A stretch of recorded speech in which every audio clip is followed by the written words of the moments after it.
Alright, what's going on, folks? I'm going to try to get through as many of these as I possibly can. This is the lightning round. Let me do another 10-minute video, and then we are done with class for the day. The following equations, solve the following, I'm all messed up mathematically. Alright, solve the following equation mathematically. Alright, let's do it. The square root of x plus 8 equals x plus 2. Alright, well, I'll solve this one out for you. I'll do this one for you. I'm going to have to get rid of that square root. I'm going to square both sides. So I have x plus 8 equals x plus 2 squared. Now, when I square this, don't you dare put in x squared plus 2 squared, which is 4. By the way, that's my phone ringing. Because this, you'll need to multiply this out. This is x plus 2 times x plus 2, which ends up being x squared plus 4x plus 4. Equals x plus 8. If you don't believe me, FOIL that. And if you FOIL that, you'll end up getting the right thing. Sam, are you confused?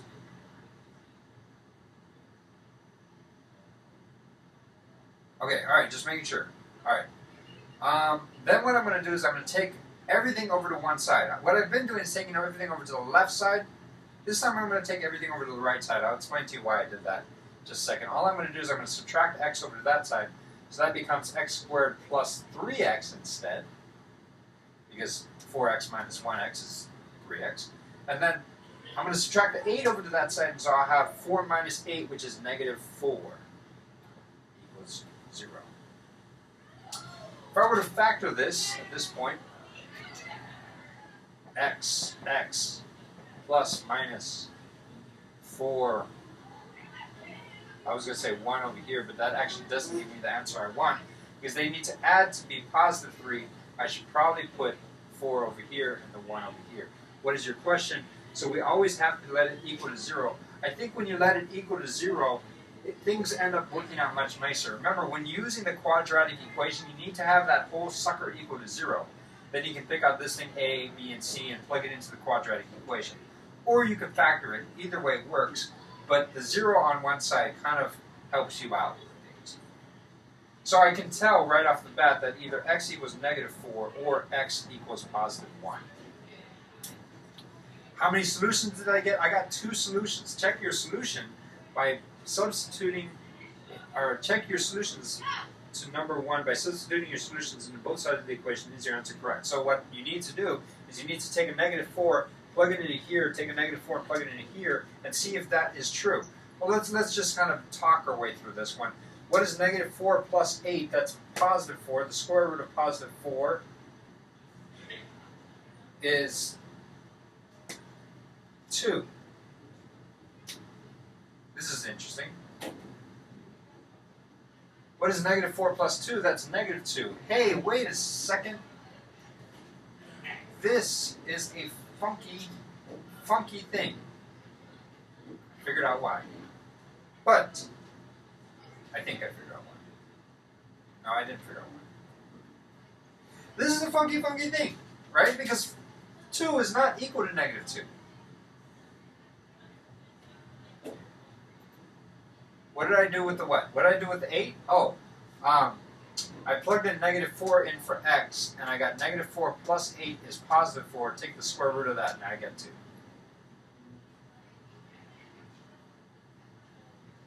Then I take the negative 4 and plug it into here, and I got negative 2.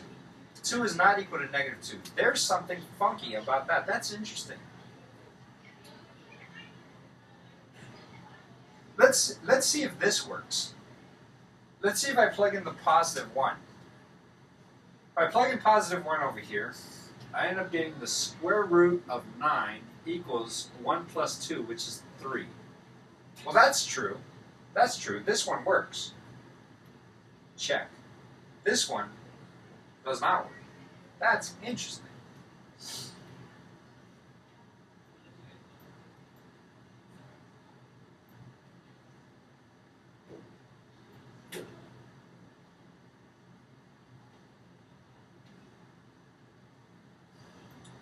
Below is the graph of the function. Below is the graph of this function. Notice that the left-hand side of the equation is the minus sign. All right, and the right-hand side or is minus the right hand side of the equation. So solving the equation, you'll find the zeros. To solve the problem in 1, did your solutions match? Well, one of our solutions matched, right? The other one didn't.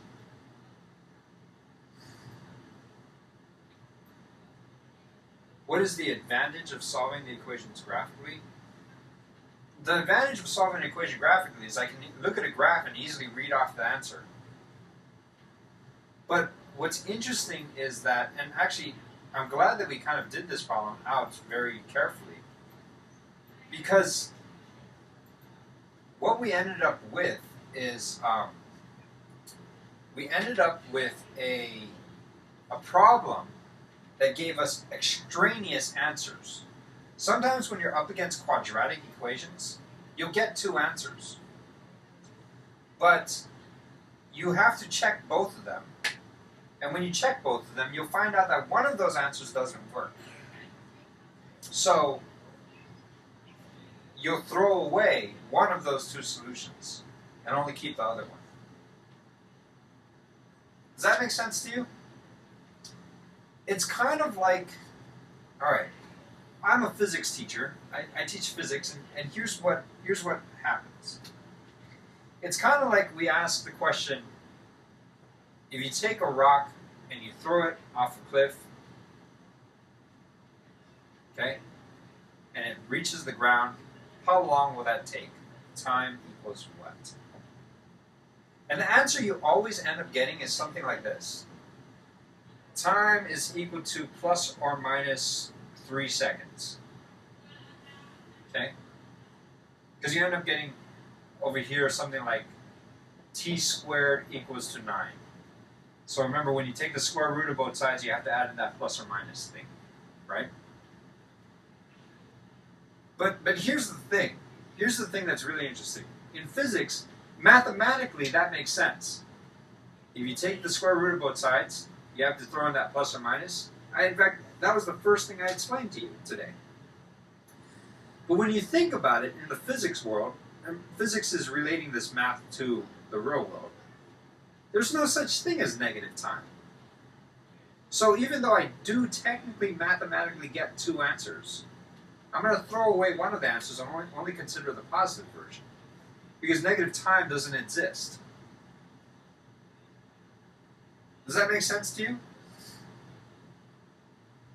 In that scenario, I kind of think, okay, physically it doesn't make sense to have positive and negative time, even though technically in math, I need to take the square root of both sides. I better throw in that plus or minus. But then you kind of think about it and say, well, there's no such thing as negative time, so I'm going to throw away that extra solution. We ran into that same problem here. We ended up calculating out a solution, and we got 2 answers. But only one of them worked, and the other one didn't. So therefore, we should throw away one of those solutions. And the one that we had to throw away was the negative 4. Because when you plug in negative 4 into here, that becomes negative 4 plus 8, which is 4 square root, that's positive 2. But this side becomes negative 2. Those don't equal. Negative 2 and positive 2 aren't equal to each other. However, when you plugged in 1, you end up getting square root of 9. And on the right side, you get 3. Square root of 9 is 3, so we're good. All right. Here's what I'm going to do. I'm going to stop this video.